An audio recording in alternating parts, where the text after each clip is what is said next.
Welcome, welcome, welcome, all you travelers, and a happy Friday the 13th. Can I say that? Happy Friday the 13th? Are you superstitious?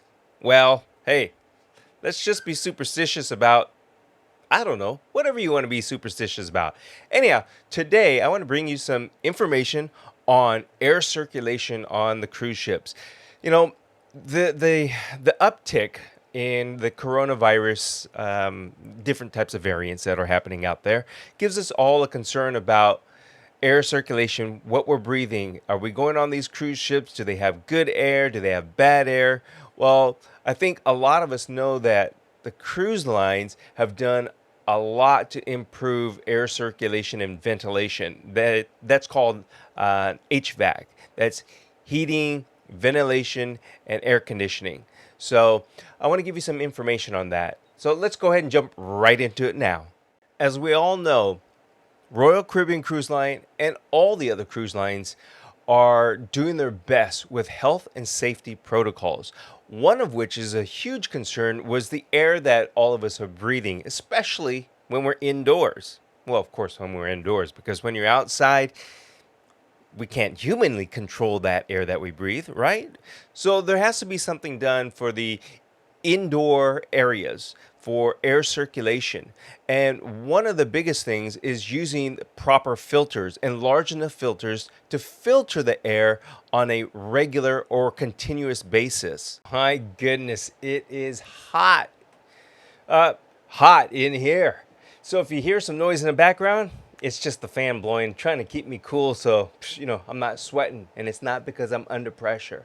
But just to keep on talking about the air purification, air filtration system.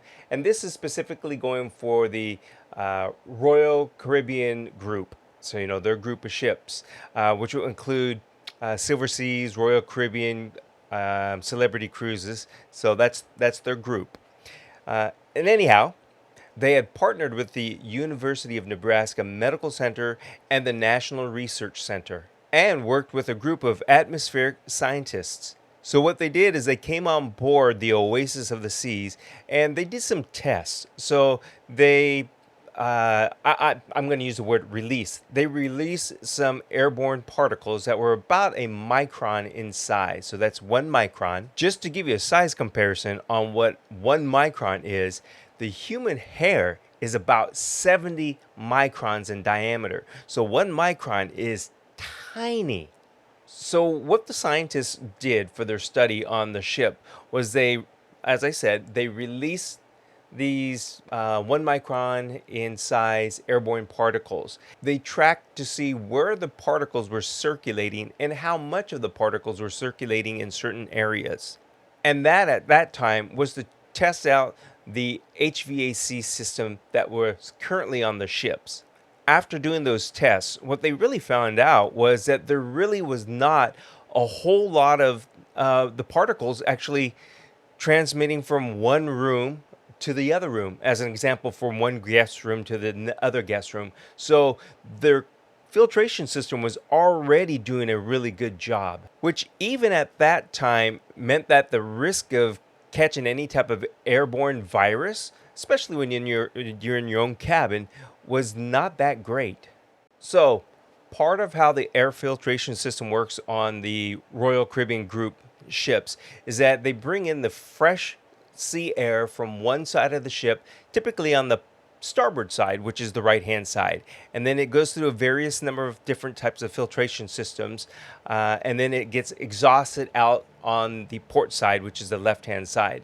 But aside from that, when it goes into your room and even through the other parts of the ship, it even goes through some other filtration systems.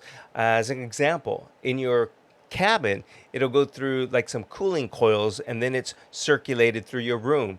And what they do is there's new air or fresh air circulated in your room about 12 times an hour. And then out on the public areas, anywhere from 15 to 20 times an hour, fresh air is circulated throughout those areas. And all this, again, is prior to the cruise line doing anything in addition to what they were already doing at the time. So just with that, the air circulation system and the filtration system was better than most land-based venues that you would go to.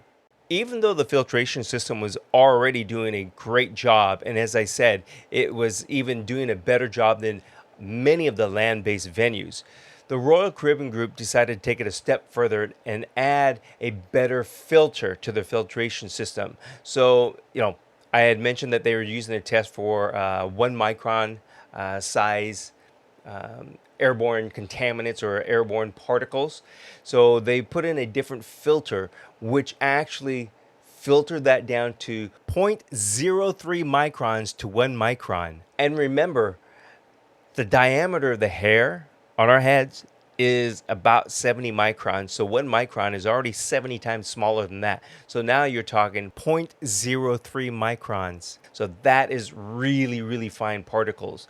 So with everything that they do on the cruise ships for air filtrations, like I said, bringing fresh ocean air from one side of the ship and exhausting it out the other. And while it's going through the ship, it's actually going through other filtration systems before it even gets out into the public areas or even into our cabins. So the air is really good. So hopefully that puts a little bit of peace into your thoughts for the next time you travel on a cruise. It is good air. It is fresh air. It's probably better than the air that I have at home right now, or definitely outside with all the fires and smoke and everything that's happening.